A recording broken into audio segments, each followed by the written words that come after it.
এটমটো আমি কি পঢ়িছিলোঁ তেতিয়া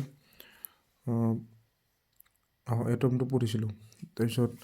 এটমটো কোনে এটমৰ ভিতৰত থকা যোনবিলাক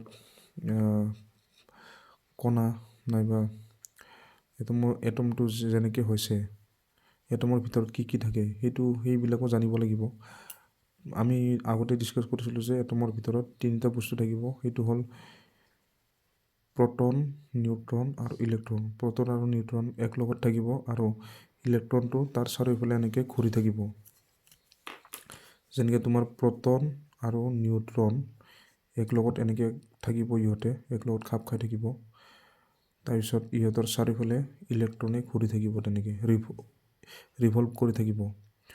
চ' প্ৰটন আৰু নিউট্ৰনটো মাজত থাকিব আৰু ইলেক্ট্ৰনটো তাৰ চাৰিওফালে ঘূৰি থাকিব আৰু যিটো তোমাৰ এটমটো এইখিনি গোটেই এটম বুলি ক'ব আৰু যিটো তোমাৰ প্ৰটন আৰু নিউট্ৰনক তোমাক নিউক্লিয়াছ বুলি কোৱা হয় নিউক্লিয়াছ তাৰ পৰা মই যদি এটা যদি মই নিউট্ৰন নাইবা এটা প্ৰটন যদি উলিয়াওঁ চ' সেই এটা প্ৰটন নাইবা নিউট্ৰনক নিউক্লিয়াই বুলি কোৱা হয় নিউক্লিয়াই ইলেক্ট্ৰনটো তাৰ চাৰিওফালে ঘূৰি থাকিব ইলেক্ট্ৰনটো চ' এইটো এটম আৰু ইহঁতৰ চাৰ্জবিলাক কেনেকুৱা হয়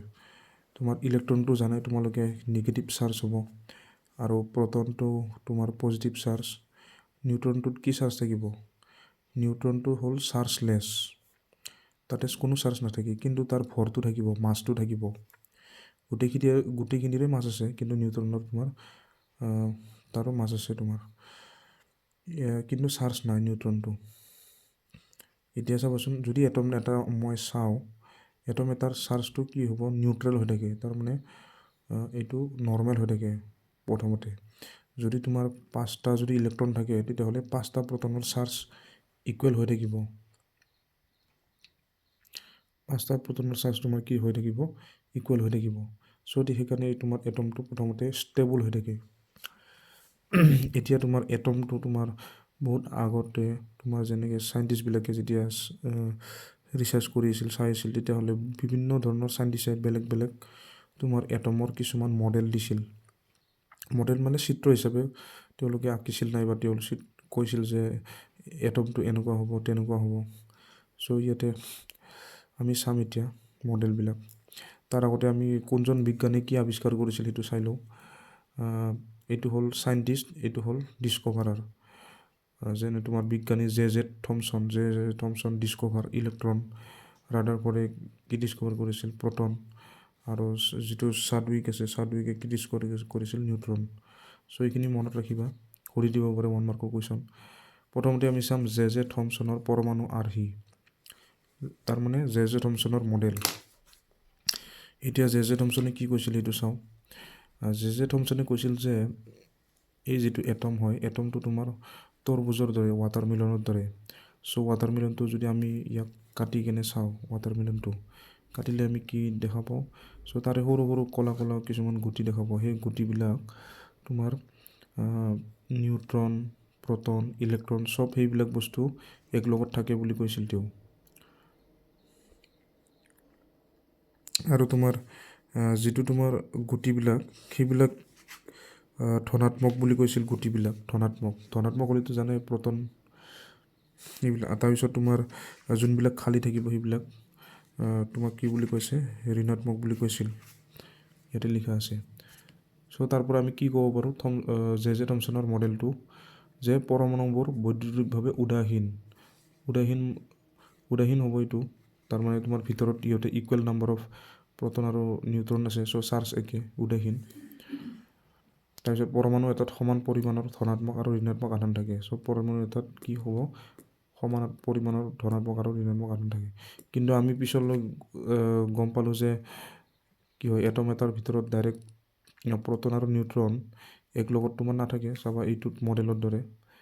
প্ৰটন আৰু নিউট্ৰন তোমাৰ কি হয় এক লগত থাকে কিন্তু ইলেক্ট্ৰনটো তাৰ চাৰিওফালে ঘূৰি থাকে কিন্তু ইয়াতে চব মিক্স কৰি দিছে চ' তেনেকুৱা হ'ব নোৱাৰে চ' প্লাম-পাডিং মডেলটো ভালকৈ তোমাৰ ক'ব নোৱাৰে এইটো মডেল দি যে এটমটো কেনেকুৱা চ' ইংলিছত আমি ইয়াতে চাইছোঁ ইংলিছত কি হ'ব এইটো According to this model, an atom consists of a nucleus in which there are proton, neutron, and electron are embedded inside the nucleus like seeds in watermelon. But this theory was wrong because electrons are not embedded inside the nucleus. So এইটো থিওৰিটোত কি কৈছে যে কোনটো ভুল বুলি কৈছে ইয়াতে যে ইলেক্ট্ৰনটো নিউক্লিয়াছৰ ভিতৰত নাথাকে নিউক্লিয়াছ মানে কি আছিল নিউক্লিয়াছ মানে প্ৰটন আৰু নিউট্ৰনক একেলগত নিউক্লিয়াছ বুলি কোৱা হয় সো নেক্সট মডেলটো কাৰ আছিল নেক্সট মডেলটো আমি চাওঁ ৰাদাৰফৰ্ডৰ মডেল এইটো ৰাদাৰফৰ্ড মডেল বুলি কয় সো ৰাদাৰফৰ্ডে যিটো মডেল দিছিল সেইটো তেওঁ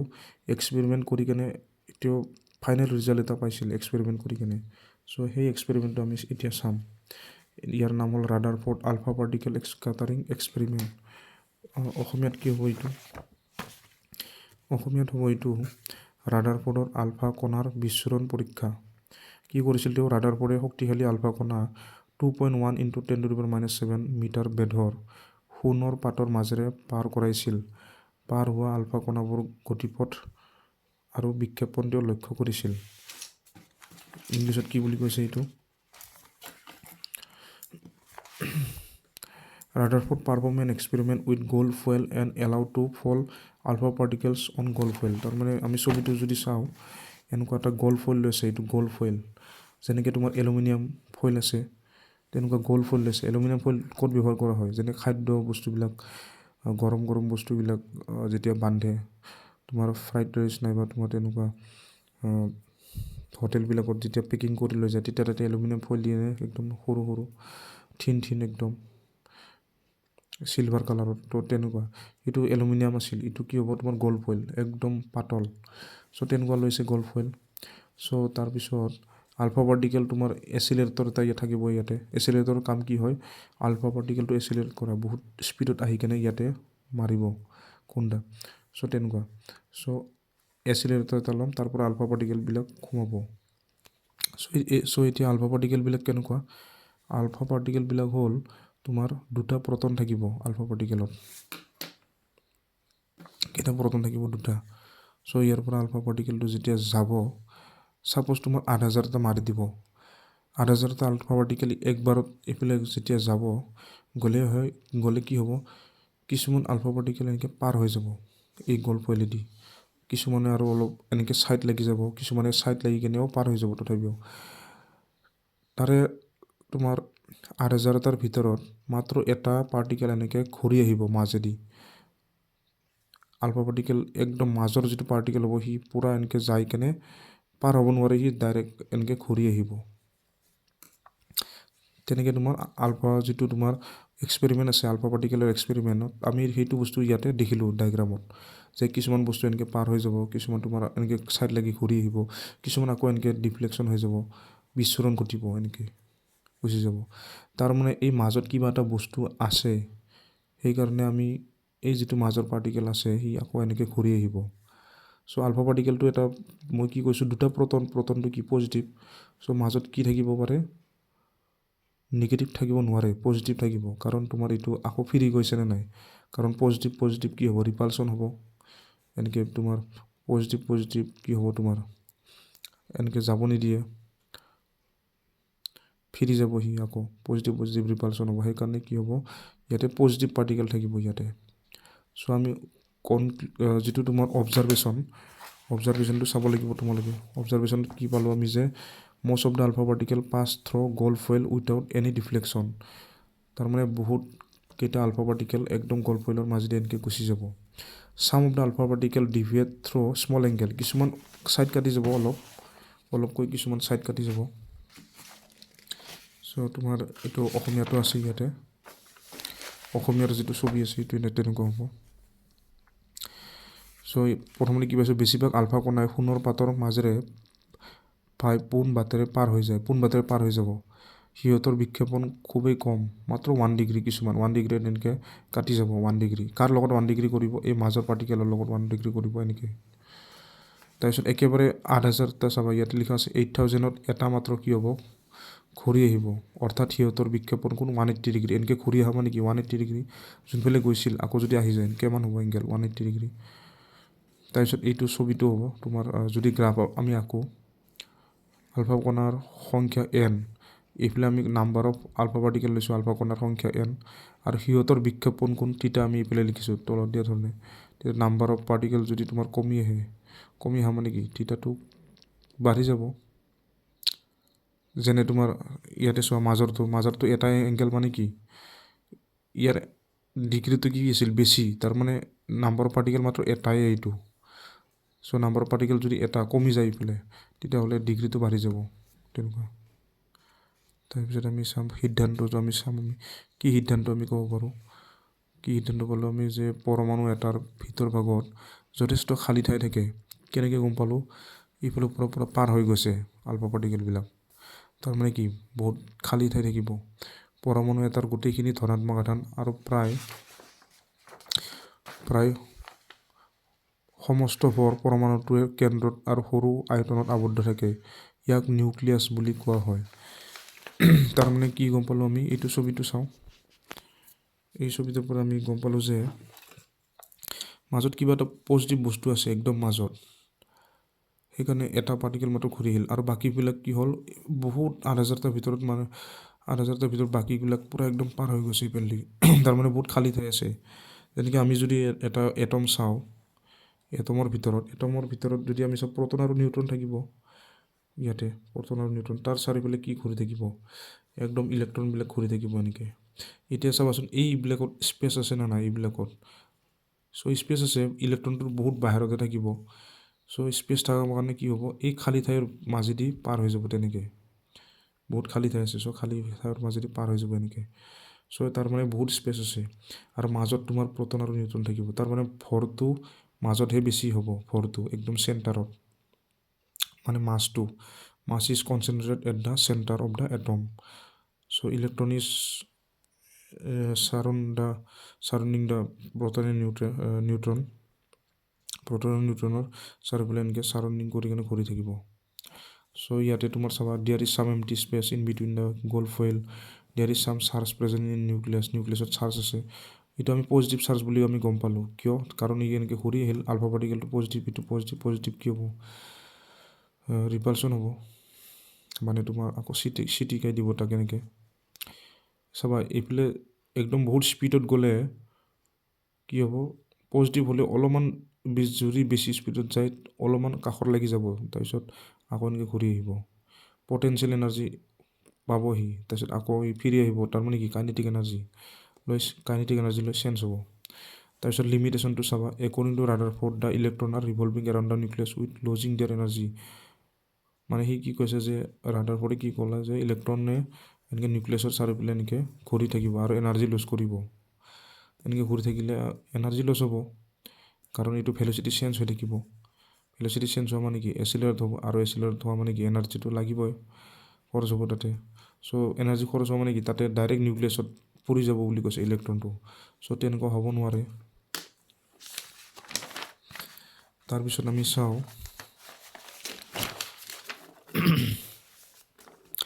ডিষ্টেঞ্চ অফ ক্লজেষ্ট এপ্ৰ'চ